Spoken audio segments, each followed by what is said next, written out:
মিন দুনিল্লাহ সাদাকাল্লাহুল আযীম। ইসলামী আন্দোলন বাংলাদেশের উদ্যোগে আয়োজিত চরমনাইয়ের দরবারে অনুষ্ঠিত আজকের এই ঐতিহাসিক ওলামা মাশায়েখ সম্মেলনে উপস্থিত ইসলামী আন্দোলন বাংলাদেশের মোহতারাম আমির পীর সাহেব চরমনাই সৈয়দ রেজাউল করিম হাফিজাহুল্লাহ, অন্যান্য শীর্ষ ওলামায়ে কেরাম এবং সমবেত ওলামা মাশায়েখ, আমার প্রাণপ্রিয় ধর্মপ্রাণ মুসলমান ভাই ও বন্ধুগণ, সংক্ষিপ্ত পরিসরে কয়েকটি কথা। আজকের বাংলাদেশের বিশেষত জাতীয় রাজনৈতিক প্রেক্ষাপটে ওলামায়ে কেরামের সামনে এক ঐতিহাসিক সুযোগ এসেছে এবং সুযোগ আসার কারণে তাদের কাঁধে ঐতিহাসিক জিম্মাদারি এবং দায়িত্ব বর্তেছে। আমরা যদি আজকের এই প্রেক্ষাপটে আমাদের দায়িত্ব পালনে ব্যর্থ হই, ইতিহাস আমাদেরকে ক্ষমা করবে না। এই জন্য আমরা শুধুমাত্র একজন ব্যক্তি নই, যেমন ইতিপূর্বে অনেক ভাই বলেছেন, হযরত শাইখুল হাদিস আল্লামা আজিজুল হক রহমতুল্লাহ আলাইহির দায়িত্বের জোয়াল এখন আমার কাঁধে। হযরত পীর সাহেব মরহুম সৈয়দ ফজলুল করিম রহমতুল্লাহ আলাইহির দায়িত্বের বোঝা আমাদের বর্তমান হযরত পীর সাহেবের উপর। মুফতি ফজলুল হক আমিনী রহমতুল্লাহ আলাইহি সহ আকাবিরদের দায়িত্বের বোঝা আমাদের ভাই মাওলানা মুফতি সাখাওয়াত হোসেন রাজির কাঁধে। এমনি ভাবে আমরা বর্তমান প্রজন্ম আমাদের পূর্বসূরীদের রেখে যাওয়া একটি সুন্দর প্ল্যাটফর্মের উপর আজকে আমরা দাঁড়িয়ে আল্লাহর দ্বীনের কাজ করার সুযোগ পেয়েছি। কাজে এই জায়গা থেকে আজকের এই জাতিকে যদি আমরা নেতৃত্ব দিতে, যথাযথ দিক নির্দেশনা দিতে যদি আমরা ব্যর্থ হই, তাহলে আমাদেরকে অনেক বড় মাসুল গুনতে হবে, দুনিয়াতেও এবং আখিরাতেও।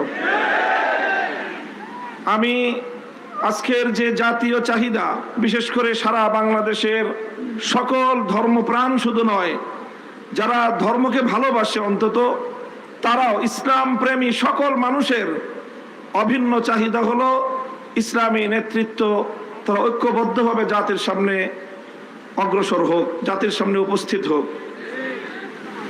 আমি আমার দীর্ঘ যে পর্যবেক্ষণ বাংলাদেশের ধর্মীয় এবং রাজনৈতিক অঙ্গন নিয়ে, সেটা আমি দেখি যে বাংলাদেশে আমরা আলহামদুলিল্লাহ ইসলামিক দৃষ্টিকোণ থেকে আমাদের পার্শ্ববর্তী উপমহাদেশের অন্যান্য দেশের তুলনায় আমরা অনেক সহনশীল একটি জায়গায় রয়েছি। আমাদের বাংলাদেশে ইসলামপন্থীদের মধ্যে পারস্পরিক ঈমান এবং কুফরির কোনো ইখতিলাফ নেই, মতবিরোধ নেই, যেটা আমাদের পার্শ্ববর্তী দেশগুলোতে রয়েছে। সেখানে শিয়া সুন্নির মতো জটিল বিরোধ রয়েছে।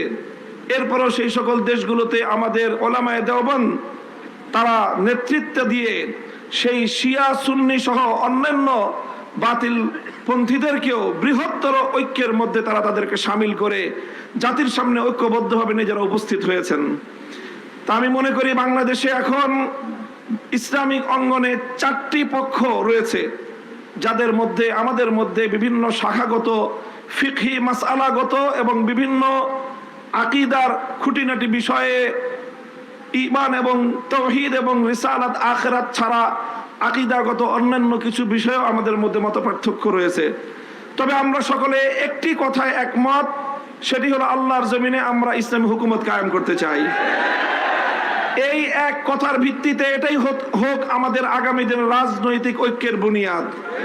যারা যারা আল্লাহর জমিনে কোরআনী শাসন কায়েম করতে চায়, তারা আমরা আগামী দিনে একটি ব্যালট বাক্স নিয়ে জাতির সামনে আমরা এক মঞ্চে হাজির হব।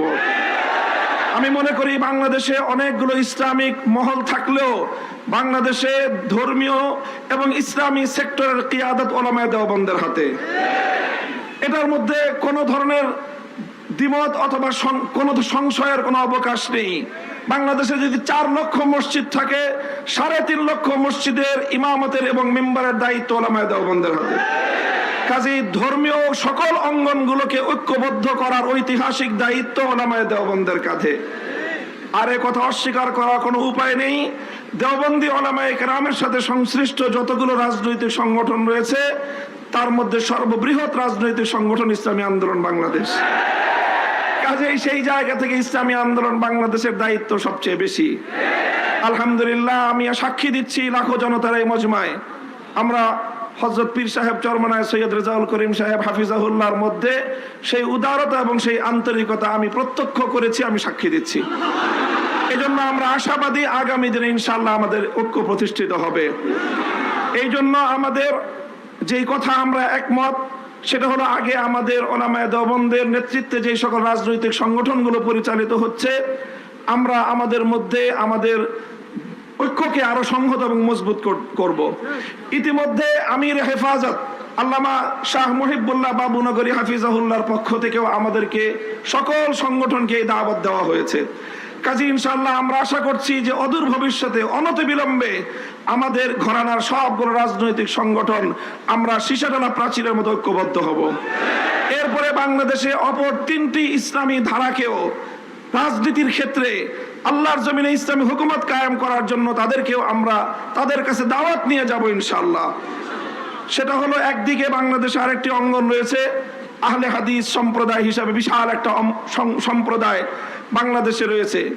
আমার যতদূর জানা তারাও এই বিষয়ে বর্তমানে অতীতের যে কোনো সময়ের তুলনায় উদার দৃষ্টিভঙ্গি লালন করছেন। ডক্টর আসাদুল্লাহ গালিব এবং মৌলানা আব্দুর রাজ্জাক বিন ইউসুফের নেতৃত্বে আহলে হাদিস ভাইয়েরা তারা রাজনৈতিক অঙ্গনে ওলামায়ে উম্মতের সাথে ওলামায়ে দেওবন্দের সাথে ঐক্য করার জন্য তারা প্রস্তুত রয়েছেন।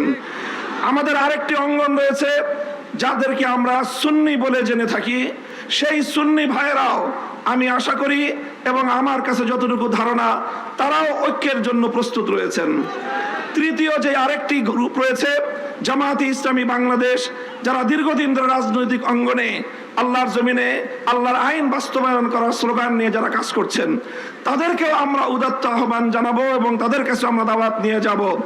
এইভাবে ওলামায়ে দেওবন্দ যদি ঐক্যবদ্ধ হয়ে আহলে হাদিস সুন্নি জামায়াতে ইসলামী সহ ঐক্যবদ্ধ হতে পারে, বাংলাদেশের উম্মতের ওলামায়ে কেরামের কাছে জিজ্ঞাসা করা ছাড়া কোন রাজনৈতিক সিদ্ধান্ত গ্রহণ করা যাবে না।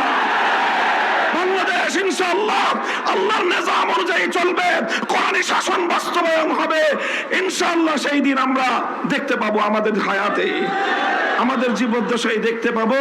আমি আশা করি আগামী নির্বাচন হবে আমাদের জন্য সেই ধরনের বৃহত্তর একটি ঐক্য জাতিকে উপহার দেওয়ার মোক্ষম সময়। আমি আপনাদের সকলের কাছে দোয়া চাই যে এভাবে যেন আমরা আমাদের ভূমিকাগুলো পালন করে যেতে পারি।